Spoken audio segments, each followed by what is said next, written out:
Praise the Lord. நாள் 133 தியான பகுதி 2 சாமுவேல் 1ஆம் அதிகாரம் மற்றும் 2ஆம் அதிகாரம். 1 சாமுவேல் புஸ்தகத்தின் தொடர்ச்சியாகவே இவை எழுதப்பட்டிருக்கின்றன. 1 சாமுவேலில் சவுலுடைய முழு சரித்திரத்தை நம்மால் பார்க்க முடிந்தது. 2 சாமுவேலிலோ தாவீதினுடைய முழு சரியும் நம்மால் பார்க்க முடியும். சவுல் மரித்த பிற்பாடு தாவீது அமலேக்கியரை முறியடித்து சிக்லாக்குக்கு திரும்பி வந்து அங்கே தங்கினார். 2 நாளுக்கு பிற்பாடு 3ஆம் நாளிலே ஒரு மனுஷன் பாளையத்திலிருந்து புறப்பட்டு வந்து தன் வஸ்திரங்களை கிழித்துக் கொண்டு தாவீதிடத்தில் வந்து தாவீதை வணங்கினான். அப்பொழுது தாவீது, நீ எங்கே இருந்து வந்தாய் என்பதாக கேட்க, நான் இஸ்ரவேலின் பாளையத்திலிருந்து தப்பி வந்தேன் என்பதாக அவன் சொன்னான். தாவீது நடந்தது என்ன என்று விசாரிக்கும் பொழுது, ஜனங்கள் யுத்தத்தை விட்டு முறிந்தோடி போனார்கள் என்றும் ஜனங்களில் அநேகம் பேர் மடிந்து போனார்கள் என்றும் சவுலும் அவர் குமாரனாகிய யோனத்தானும் மடிந்தார்கள் என்றும் அவன் சொன்னான். தாவீதோ, உனக்கு எப்படி தெரியும் என்பதாக கேட்க, அந்த வாலிபன் அவன் தற்செயலாக அந்த கில்போவா மலைக்கு சென்றானாம். அப்பொழுது சவுல் ஈட்டின் மேல் சாய்ந்து கொண்டிருந்தாராம். அப்படி என்றால் சவுல் வில்வீரரால் காயப்பட்ட பிற்பாடு தன் ஈட்டியை நட்டு அதன் மேல் விழுந்து மரித்ததாக சென்ற அதிகாரத்தில் நாம் வாசித்தோம். ஆனால் சவுலுடைய ஈட்டின் மேல் விழுந்தும் கூட அவருடைய ஜீவன் போகவில்லையாம். எனவே சவுல் இந்த மனுஷனை அழைத்து யார் என்பதாக கேட்க, அவன் தன்னை அமலேக்கியன் என்பதாக சொன்னான். சவுல், நீ என் கிட்ட வந்து என்னை கொன்று போடு, என் பிராணன் முழுவதும் இன்னும் போகாததினால் எனக்கு வேதனையா இருக்கிறது என்பதாக சொன்னான். இதன்படியே அவன் சவுல் இனி பிழைக்க மாட்டான் என்று சவுலை கொன்று போட்டான். ஆண்டவராகிய கர்த்தர் அமலேக்கியரை முறியடிக்கும்படிக்குதான் சவுலை அபிஷேகம் பண்ணி அனுப்பினார். ஆனால் சவுலோ கர்த்தருடைய வார்த்தையை கேட்க மனதில்லாமல் அவர்களில் சிலரை தப்ப வைத்தான். இதன் விளைவாக அந்த அமலேக்கின் மூலமாகவே சவுல் மடங்கடிக்கப்பட்டார். அது ஆண்டவராகிய கர்த்தர் நாம் சில காரியங்களை விட்டுவிடும்படி நமக்கு சொல்லுவார். சில கிரியைகளை நம்முடைய வாழ்க்கையில் நாம் அழித்து போடும்படி கர்த்தர் சொல்லுவார். நாமோ கர்த்தர் சொன்ன வார்த்தைகளுக்கு கீழ்ப்படிந்து அவைகளை அழிக்காமல் விடுவோம் என்றால் வரும் காலங்களில் அவைகளே நம்மை அழித்துவிடும். சவுல் செய்த அந்த குற்றத்தின் நிமித்தமாகவே கர்த்தர் ராஜ்யபாரத்தை சவுல் கருத்திலிருந்து பறித்து அதை தாவீதுக்கு கொடுத்தார். சவுல் அமலேக்கியருக்கு விரோதமாய் எழும்பி அதை செய்த சில தவறுகளின் நிமித்தமாகவே அமலேக்கியன் மூலமாக சவுல் கொல்லப்படுகிறார். அப்பொழுது தாவீதும் தாவீதோடு கூட இருந்த அனைவரும் இந்த வார்த்தைகளை கேட்ட பொழுது புலம்பி அழுது உபவாசித்தார்களாம். பின்பு தாவீது அதை அறிவித்த அந்த வாலிபனை பார்த்து, நீ எவ்விடத்தான் என்பதாக கேட்க, அவன் நான் அந்நிய ஜாதியானுடைய மகன், நான் அமலேக்கியன் என்பதாக சொல்லுகிறான். தாவீதோ கர்த்தர் அபிஷேகம் பண்ணினவரை கொன்று போடும்படி நீ உன் கையை நீட்ட பயப்படாமல் போனது என்ன என்று சொல்லி தன்னுடன் இருந்த வாலிபனின் ஒருவனை அழைத்து அவனை வெட்டும்படி சொல்லுகிறான். அந்த வாலிபன் இந்த அமலேக்கியனை வெட்டி போட்டான். அப்பொழுது தாவீது சவுல் யோனத்தான் மரித்ததை குறித்து ஒரு புலம்பல் பாடியிருக்கிறார். அந்த பாடலில் பராக்கிரமசாலிகள் விழுந்தார்கள் என்றும் உயிரோடு இருக்கையில் சவுலும் யோனத்தானும் பிரியமும் இன்பமுமாய் இருந்தார்களாம்.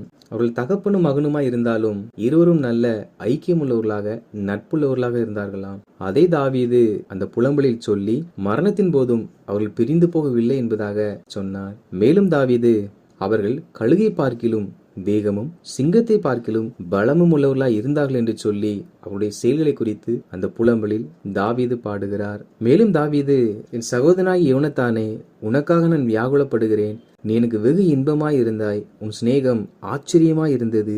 ஸ்திரீகளின் சிநேகத்தை பார்க்கிலும் அதிகமாய் இருந்தது என்பதாக யோனத்தான் நிமித்தமாகும் தாவீது புலம்பல் பாடினார். யோனத்தான் தாவீதை உண்மையாய் சிநேகித்து நட்பு பாராட்டினார். ஒரு ஸ்திரீயானவள் தன் புருஷன் மேல் செலுத்துகிற அன்பை பார்க்கிலும் யோனத்தான் தாவீதின் மேல் அதிக அன்பு செலுத்தினானாம். எனவேதான் அந்த மாயமற்ற அன்பு நிமித்தமாக தாவீது புலம்பினார். தேவ பிள்ளைகளாக நாமும் கூட மாயமற்ற உண்மையான அன்பை பிறர் மேல் வைக்கிறவர்களாக காணப்பட வேண்டும். 2ஆம் அதிகாரத்தை நாம் வாசிப்போமானால் அதில் தாவீது கர்த்தரை நோக்கி, நான் யூதா பட்டணங்களில் ஒன்றிலே போய் இருக்கலாமா என்று விசாரித்தான். அதற்கு கர்த்தர் போ என்றார். எவ்விடத்திற்கு போகலாம் என்று தாவீது கேட்டதற்கு அவர் எப்ரோனுக்கு போ என்றார். அப்படியே தாவீது அவ்விடத்திற்கு போனான். பொதுவாக தேவ ஜனங்கள், ஆண்டவரே இந்த காரியங்களை செய்கிறேன், நீர் வாய்க்கு செய்யும் என்பதாக தான் ஜெபிப்பார்கள். ஆனால் தாவீதோ எந்த இடத்தில் குடியிருக்கலாம் என்றும் கர்த்தரிடத்தில் போய் விசாரிக்கிறார். அவர் தன் வாசம் பண்ணும் இடமும் எந்த பகுதியில் இருக்க வேண்டும் என்பதையும் கர்த்தரிடத்தில் கேட்டு விசாரித்து கர்த்தர் விருப்பப்படியே செயல்படுகிற ஒரு மனிதனாய் காணப்பட்டார். எனவே அவர் தேவனுக்கு பிரியமானவராயிருந்தார்.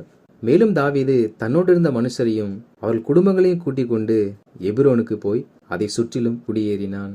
அப்பொழுது யூதாவின் மனுஷர் அங்கே வந்து தாவீதை யூதா வம்சத்தின் மேல் ராஜாவாக அபிஷேகம் பண்ணினார்கள். தாவீதை சாமுவேல் முதலாக ராஜாவாக அபிஷேகம் பண்ணுகிறார்.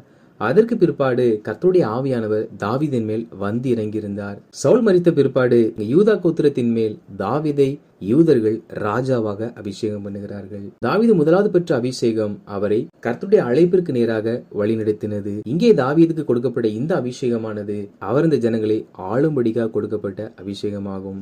அப்படி என்றால் தேவ பிள்ளைகளாகிய நமக்கு ஒவ்வொரு முறை அபிஷேகம் கொடுக்கப்படும் பொழுதும் கர்த்தர் நம்மை கொண்டு ஏதோ ஒரு காரியங்கள் செய்ய நம்மை பலப்படுத்தி வழி நடத்துவதற்கானதாகும். எனவே நாம் தேவன் கொடுத்த அபிஷேகம் எதற்காக என்பதை அறிந்து அந்த அபிஷேகம் காண்பிக்கிற பாதையில் நாம் செல்லுகிறவர்களாய் காணப்பட வேண்டும். மேலும் யாபேசின் மனுஷர் சவுலை அடக்கம் பண்ண காரியங்கள் தாவீதுக்கு அறிவிக்கப்பட்ட போது தாவீது அவர்களை, நீங்கள் இவ்விதமான தயவு செய்தபடியினால் கர்த்தர் உங்களை ஆசீர்வதிப்பார் என்றும் நானும் உங்களுக்கு நன்மை செய்வேன் என்று சொல்லி யூதர்கள் தன்னை ராஜாவாக அபிஷேகம் பண்ணினதையும் அறிவிக்கிறார். இங்கே தாவீது யூதாவின் மேல் ராஜாவாக அபிஷேகம் பண்ணப்பட்ட அந்த சமயங்களில் சவுலுடைய படைத்தலைவனாகிய நேரின் குமாரனாகிய அப்னேர் சவுலின் குமாரனாகிய இஸ்போசேத்தை இஸ்ரவேல் அனைத்தின் மேலும் ராஜாவாக அபிஷேகம் பண்ணினான். சவுலுக்கு பிற்பாடு குமாரர் 3 பேர் மரித்து போனபடியினால் சவுலின் குமாரனாகி இஸ்போசேத் மாத்திரமே உயிரோடு இருந்தபடியினால் அவனை சவுலின் ஸ்தானத்தில் அப்னேர் ராஜாவாக்கினான். அப்படி இஸ்போசேத் இஸ்ரவேல் அனைத்தின் மேலும் தாவீது யூதா கோத்திரத்தின் மேலும் ராஜாவாக அபிஷேகம் பண்ணப்பட்டார்கள். ஒரு நாள் அப்னேர் இஸ்போசேத்தின் சேவகரை கூட்டிக் கொண்டு கிபியோனுக்கு புறப்பட்டு போனான். இங்கு கிபியோனின் குளத்தண்டையிலே யோவாபும் தாவீதின் சேவகரும் ஒரு கரையிலும் அப்னேரும் இஸ்போசேத்தின் சேவகர் ஒரு கரையிலுமாக அந்த குளத்தில் இரு பக்கத்திலும் இறங்கினார்கள். அப்பொழுது அப்னேர் யோவாபை நோக்கி, வாலிபர் எழுந்து நமக்கு முன்பாக சிலம்பம் பண்ணட்டும் என்பதாக சொல்லுகிறான். அதற்கு யோவாப், எழுந்து அப்படியே செய்யட்டும் என்று சொல்ல இஸ்போசேத்தின் பக்கத்தில் 12 பேரும் தாவீதுடைய சேவகர்கள் 12 பேரும் எழுந்து ஒருவர் தலையை ஒருவர் பிடித்து ஒருவருடைய விழாவில் ஒருவர் பட்டயத்தினாலே குத்தி ஒருமிக்க விழுந்தார்கள். அப்பொழுது இரு கூட்டத்தாருக்கும் நடுவே யுத்தம் வளர்க்க ஆரம்பித்தது. யோவாபுக்கு அபிசாய் ஆசைகள் என்னும் 2 சகோதரர்கள் இருந்தார்கள். அதில் ஆசகேல் அப்னேரை பின்தொடர்ந்தான். அந்த ஆசகேல் கலைமான்களில் ஒன்றை போல வேகமாய் ஓடுகிற ஒரு நபராய் காணப்பட்டார். ஆசகேல் வலதுபுறமும் இடதுபுறமும் அப்னேர் தப்பாதபடிக்கு அப்னேரை தொடர ஆரம்பித்தான். அப்னேரோ, நீ என்னை விட்டு போ, நானே உன்னை வெட்ட வேண்டும் என்பதாக கேட்க ஆசகேலோ விடமாட்டேன் என்று சொல்லி அப்னேரை பின்தொடர்ந்தான். ஒரு கட்டத்தில் அப்னேரால் சமாளிக்க முடியாதது நிமித்தமாக அவன் ஆசகேலை அவன் வயிற்றிலே குத்தினான். இது நிமித்தம் ஆசகேல் மரித்து போனான். ஆசகேல் மரித்து போனதை அறிந்தவுடன் யோவாபும் அபிசாயும் அப்னேரை பின்தொடர்ந்து போனார்கள். அப்னேரோ ஒரு மலையின் உச்சியில் நின்று யோவாபை கூப்பிட்டு, பட்டயம் எப்பொழுதும் சங்காரம் பண்ணி கொண்டிருக்க வேண்டுமோ? முடிவிலே கசப்புண்டாகும் என்று அறியீரோ? தங்கள் சகோதரை விட்டு பின்வாங்கும்படி எந்த மட்டும் ஜனத்திற்கு சொல்லாதிருப்பீர் என்பதாக சொல்லுகிறான். அதற்கு யோவாப், இன்று காலமே நீர் பேசாதிருந்தீரானால் ஜனங்கள் அவரவர் தங்கள் சகோதரரை பின்தொடராமல் அப்பொழுதே திரும்பி போய் விடுவார்கள் என்றான். அதாவது இருவருக்குள்ளாக எந்த ஒரு மனகசப்பும் சண்டைகளும் காணப்படவில்லை. அப்னேர் தான் வாலிப சிலம்ப பண்ணட்டும் என்பதாக கூறினார். இது நிமித்தமாகவே அங்கே விளையாட்டாக ஆரம்பித்தவைகள் அநேக ஜீவன்களை வாரிக்கொண்டது.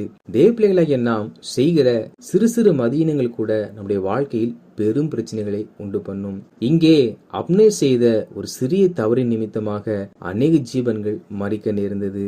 எனவே நாம் எல்லாவற்றையும் ஞானமுள்ளவர்களாக தெளிவுள்ளவர்களாக செய்ய வேண்டும். நாமே எவையாவது தவறாய் செய்து விடுவோம் என்றால் அதனால் வரக்கூடிய விளைவை நாமே சுமக்க வேண்டியதாக இருக்கும். என தேவ பிள்ளைகளாகிய நாம் எதை செய்கிறோமோ அதுவே நம்மை பின்தொடர்ந்து நமக்கு பாதிப்பை உண்டு பண்ணும். எனவே நாம் தேவையற்றவைகளில் தீமையானவைகளில் புறம் கூறுவதில் தலையிடாதபடிக்கு நம்மை நாம் காத்துக்கொள்ள வேண்டும். இவைகளுக்கு பிற்பாடு யோவாப் எக்காலம் மோதினான். அப்பொழுது ஜனங்கள் எல்லாரும் இஸ்ரவேலை தொடராமல் யுத்தத்தை நிறுத்திவிட்டார்கள். அந்த நாளில் தாவீதின் சேவகரில் 20 பேர் மரித்தார்கள். ஆனால் சவுலின் சேவகரிலோ 360 பேர் மடிந்து போனார்கள்.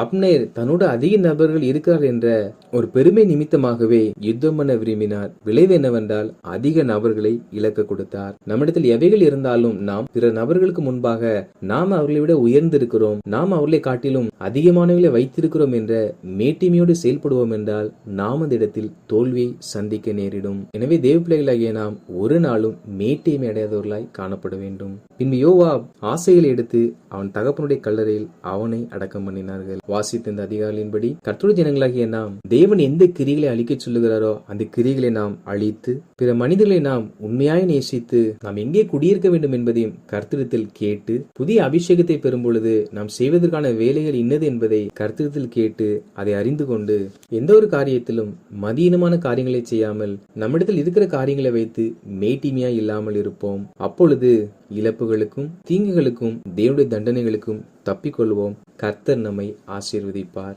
ஆமேன்.